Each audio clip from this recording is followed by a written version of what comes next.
सोचो जरा, आप 20 से 25 साल से बंगाल में रह रहे हो, हर इलेक्शन में वोट देते आए हो और फिर अचानक एक दिन आपको बोला जाता है आप डाउटफुल हो, आप इल्गल वोटर हो।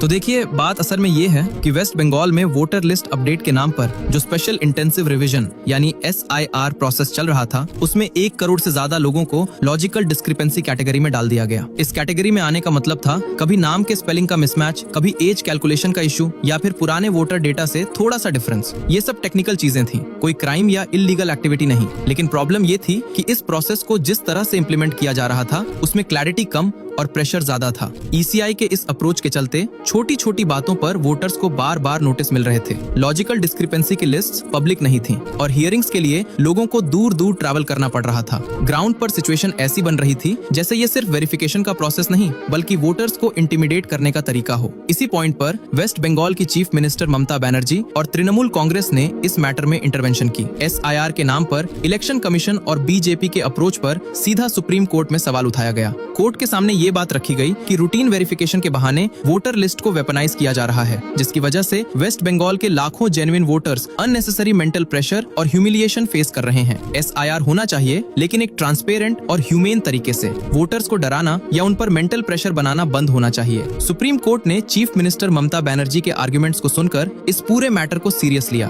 कोर्ट ने क्लियर डायरेक्शंस दिए, लॉजिकल डिस्क्रिपेंसी लिस्ट पब्लिक करनी होगी, हियरिंग्स के लिए वोटर्स को लॉन्ग डिस्टेंस ट्रैवल करने की जरूरत नहीं होगी और पंचायत, ब्लॉक या वार्ड भवन जैसे लोकल ऑफिसेस में ही पूरा प्रोसेस कंप्लीट किया जाएगा। साथ ही वोटर्स को ये भी अधिकार दिया गया कि वो अपने ऑथराइज्ड रिप्रेजेंटेटिव्स के थ्रू डॉक्यूमेंट्स और ऑब्जेक्शंस सबमिट कर सकेंगे। दोस्तों, इसका मतलब बिल्कुल क्लियर है, वेरिफिकेशन जरूरी हो सकता है लेकिन जब प्रोसेस ट्रांसपेरेंट होता है तभी डेमोक्रेसी सेफ रहती है। और बंगाल में इस ट्रांसपेरेंसी के लिए सबसे पहले आवाज उठाने का काम तृणमूल कांग्रेस ने किया।